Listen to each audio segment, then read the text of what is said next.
The wealthy stop buying a home. They build real estate portfolios. Properties aren't where you live anymore. They're where your money works. Here's how the ultra-rich are completely rethinking real estate in 2026. Hey, welcome back to lIHITRO Bank. My name is Adam.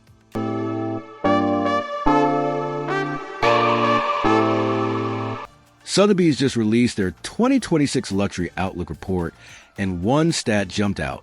Only 51% of luxury buyers purchase a home as their primary residence in 2025. Think about that.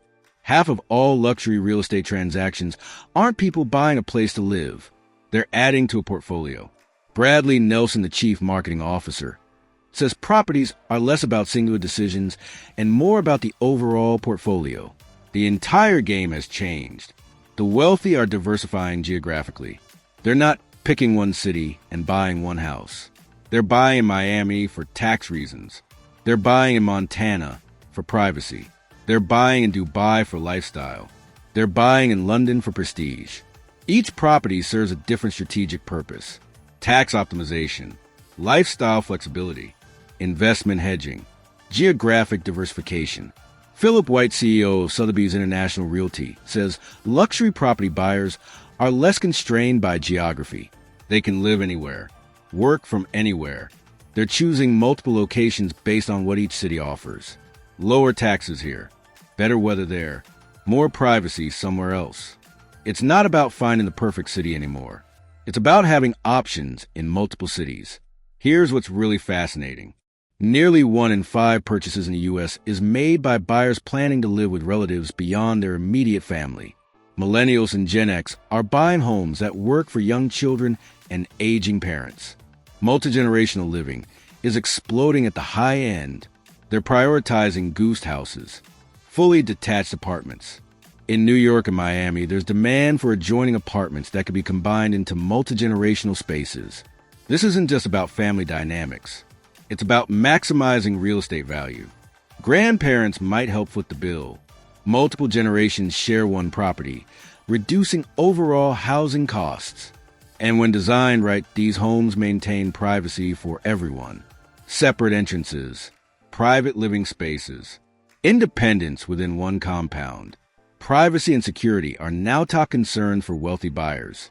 81% of Sotheby's agents say security and privacy are their clients' number one priority, even though crime has fallen 68% over the past 3 decades in the U.S. Global spending on smart home security is projected to hit $39 billion by 2029. The wealthy are paying premiums for gated properties, CCTV panic rooms, and total discretion. Nick Damiano's a global advisor with Bahamas. Sotheby's says celebrities often feel safe on islands because they're some of the only places in the world where they can be sure they're not going to be bothered by anyone. Privacy has become the ultimate luxury, not square footage, not fancy finishes. Privacy. Now, let's talk about what's driving confidence in luxury real estate. $6 trillion was inherited globally in 2025 alone. That's creating a new wave of well-capitalized buyers who are moving quickly and often paying cash. Foreign buyer activity in the U.S. jumped 44% year over year. Florida, California, Texas, and New York are drawing global capital. New York is particularly interesting. Bradley Nelson points to an $87.5 million West Village penthouse that expected to close around 2027. This would set a record for Lower Manhattan. Nelson also cites J.P. Morgan Chase's $4 billion new office as seismic investment in commercial real estate. He says stricter return to office policies at major employers are driving confidence. Never bet against New York, he adds. Here's what money actually solves with a real estate portfolio strategy. Geographic dependency. If you only own in one market and that market crashes, you're stuck.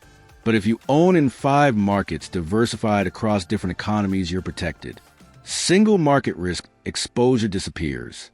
Family housing strain gets solved when you can house multiple generations in one property designed for privacy and independence. So, how do you think about this if you're not ultra wealthy yet? Start small, but think portfolio. Maybe you can't buy 5 homes, but you can think strategically about your first one.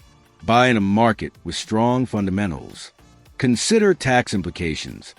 Think about whether this property could generate rental income if you moved. Real estate is an investment first, home second. The wealthy understand real estate isn't emotional. It's strategic. They're not falling in love with granite countertops.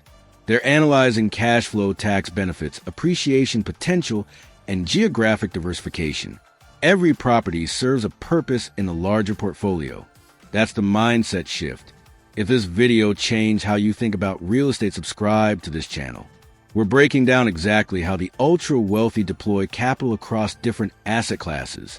Comment and tell me how many properties you want in your portfolio 5 years from now.